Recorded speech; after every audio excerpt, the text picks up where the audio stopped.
Bonjour à toutes et à tous et bienvenue dans Dev Café, je m'appelle Edouard Marquez et tous les jours je vous propose sur cette chaîne YouTube un résumé de l'actualité autour du développement mobile en une dizaine de minutes. Et d'ailleurs ça fait un petit moment que j'ai commencé parce qu'on est déjà au 127e numéro. Alors toutefois, avant de commencer, un tout petit rappel qui pourrait vous intéresser puisqu'il y a un concours qui est organisé jusqu'à demain soir pour gagner 2 tickets pour une conférence qui aura lieu la semaine prochaine, plus particulièrement mardi et mercredi autour de Flutter. Donc je vous ai mis le lien dans la description si vous souhaitez y participer.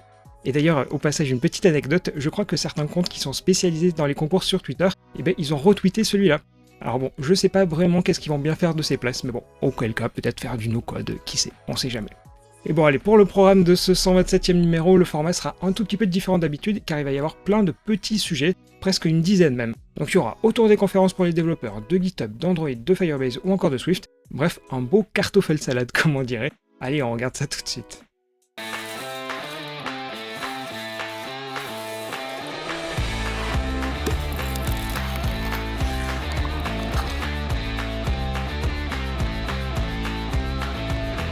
Pour commencer, avant le fameux virus dont il ne faut pas prononcer le nom, chaque géant de la tech faisait des conférences en physique pour les développeurs. Ça pouvait être Apple, Google, Samsung ou bien Meta, mais tout s'est arrêté pour passer en mode virtuel.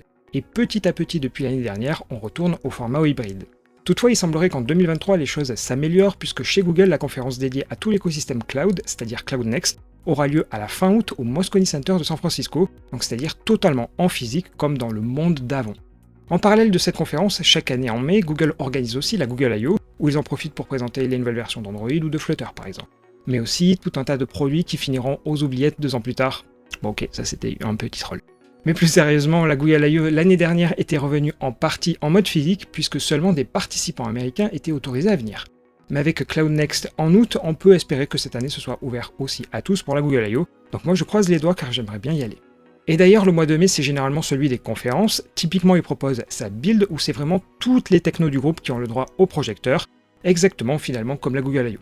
Pour le moment, il n'y a aucune date qui a été annoncée, mais un petit malin a découvert que dans le code source du site, Microsoft avait caché les dates. Ce serait donc du 23 au 25 mai. D'ailleurs, il devrait y avoir une nouvelle version de .NET MAUI à ce moment-là.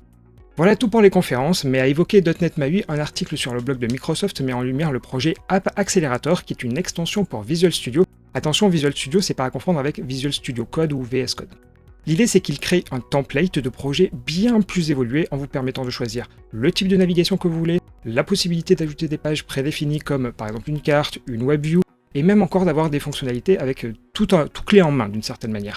Donc par exemple l'intégration d'une base de données SQLite, les paiements in-app ou encore Sentry. Voilà, finalement c'est une super bonne idée cette boîte à outils améliorée.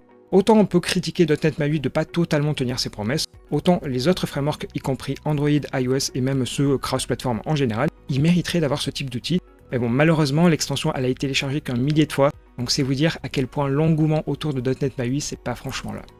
Je poursuis avec une info que certains d'entre vous connaissent peut-être déjà, mais qui peut vous mettre dans l'embarras si toutefois vous la connaissez pas, et ça concerne GitHub. Imaginons vous faites partie d'une organisation privée, et vous avez donc accès à des repos privés. Imaginons toujours que vous vouliez travailler sur un projet, vous allez alors le forker et faire vos modifs. Jusque-là, aucun problème. Sauf que si vous quittez l'organisation pour une raison X ou Y, votre fork sera automatiquement supprimé aussi. Alors d'une certaine manière, ça évite à ce que le code des sociétés ne sorte à l'extérieur. Par contre, du jour au lendemain, si vous aviez des bouts de code que vous vouliez récupérer, c'est mort. Du coup, pensez bien à faire des copies dans ce genre de cas. On continue et voyez d'ailleurs que c'est plein de petites infos dans cette première partie, puisque ça ne concernera pas tout à fait le mobile, mais c'est un chiffre assez intéressant je trouve. Concrètement, c'est une information publiée sur le site InfoWorld et qui est plus ou moins un public reportage pour Sentry. Mais bon, à la limite, on s'en fout car nous, c'est les chiffres qui nous intéressent. Et d'ailleurs, petit rappel, Sentry c'est un outil qui permet de récolter les crashs sur les applications, qu'elles soient sur le navigateur ou alors sur mobile aussi. Selon leur retour côté framework web, c'est React qui domine largement, suivi par Next.js et Vue. Mais surtout, le chiffre qui est intéressant, c'est celui de ce graphique où l'on voit que parmi les clients de Sentry, 91% des sites qui utilisent du server-side rendering font du monitoring, là où c'est uniquement le cas pour 80% du client-side rendering. Alors si toutefois vous visualisez pas bien la différence, le server-side rendering ou SSR, ça consiste à générer côté serveur le HTML, alors qu'à l'inverse, le CSR, tout est fait en local dans le navigateur. L'avantage du SSR, c'est aussi qu'il n'y a pas besoin de faire des grands déploiements, car tout se fait en fait côté serveur. On en déduit donc que la performance est bien plus auscultée sur le SSR, car les sites, ça leur permet de charger des applications beaucoup plus vite. et donc que les robots des moteurs de recherche soient davantage satisfaits par des bonnes stats, et donc en termes de position dans les recherches. Et si je me permets de parler du SSR, c'est qu'il est aussi possible d'en faire sur mobile, où au final les applications perdent quasiment toute notion d'intelligence. Et même si pour le coup j'ai aucun chiffre à vous donner, ça m'intéresserait que vous répondiez au sondage que j'ai mis dans la zone communauté pour savoir si c'est une techno que vous utilisez, que vous comptez utiliser, ou alors est-ce que c'est niet. Bref, je vous ai mis le lien dans les commentaires pour que vous puissiez y répondre. Allez, dernière toute petite info avant les actus en bref, si vous utilisez le Firebase Remote Config, vous pouvez dire qu'une condition s'applique à un pourcentage d'utilisateurs compris dans un intervalle. C'est disponible autant sur l'interface que via l'API et c'est disponible depuis quelques jours. Voilà déjà 6 infos pour commencer ce Dev Café, mais avant de passer à d'autres, place à des actus un peu plus généralistes dans la partie en bref.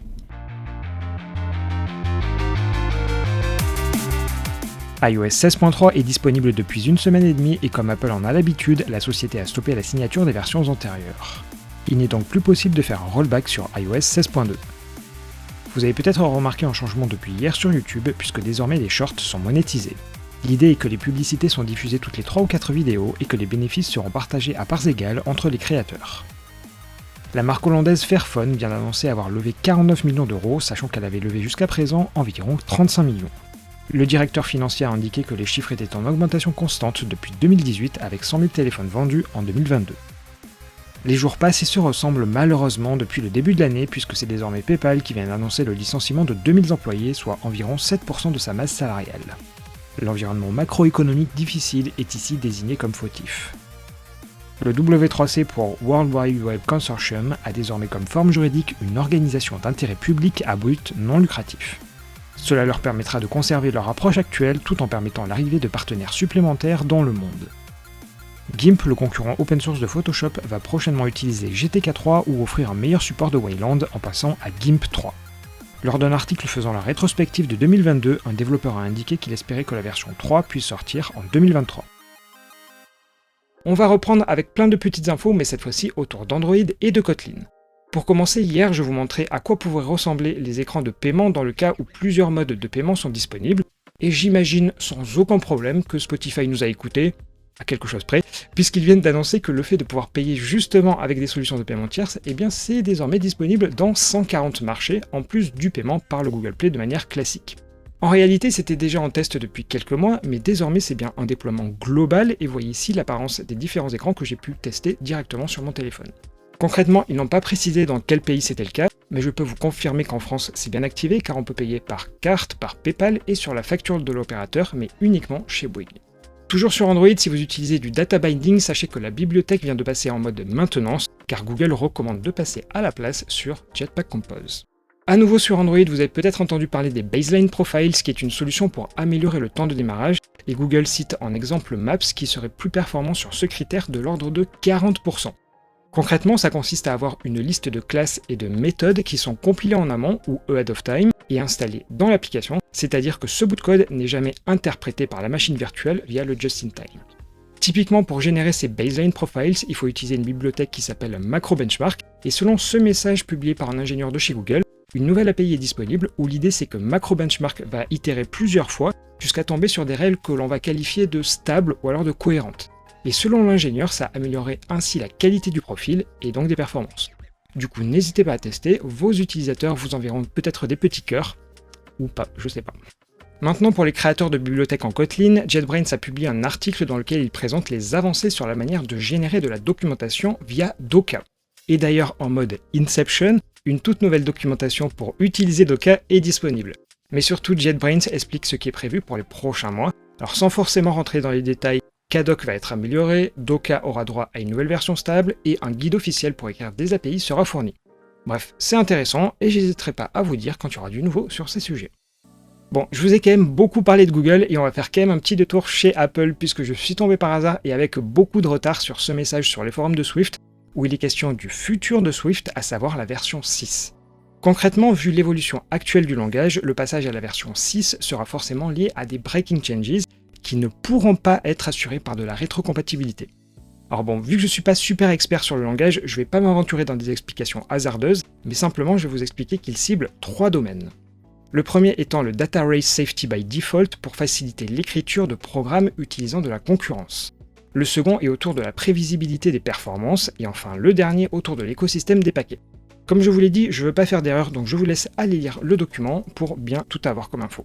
Mais l'info essentielle à retenir, qui est un peu plus bas dans le thread, c'est que clairement Swift 6 ne sera pas pour cette année, mais en revanche, on pourrait avoir les specs de cette nouvelle version du langage. Et pour terminer, une petite info autour du RGPD qui ne devrait pas vous concerner, mais qui devrait corriger une des failles du système actuel, car pour le moment c'est un peu chaque régulateur de chaque pays qui fait sa tambouille. L'idée désormais c'est que tous les 2 mois environ, ou 6 fois dans l'année comme c'est indiqué ici, la Commission européenne demandera à chaque pays de lui donner les différents dossiers sur lesquels il travaille, pour s'assurer que le dossier avance bien. Cette décision en fait elle fait suite à l'Irlande qui traîne un peu, voire même beaucoup, des pieds, car comme vous le savez, ils accueillent à bras ouverts les GAFAM en leur proposant des taxes relativement réduites par rapport à d'autres pays.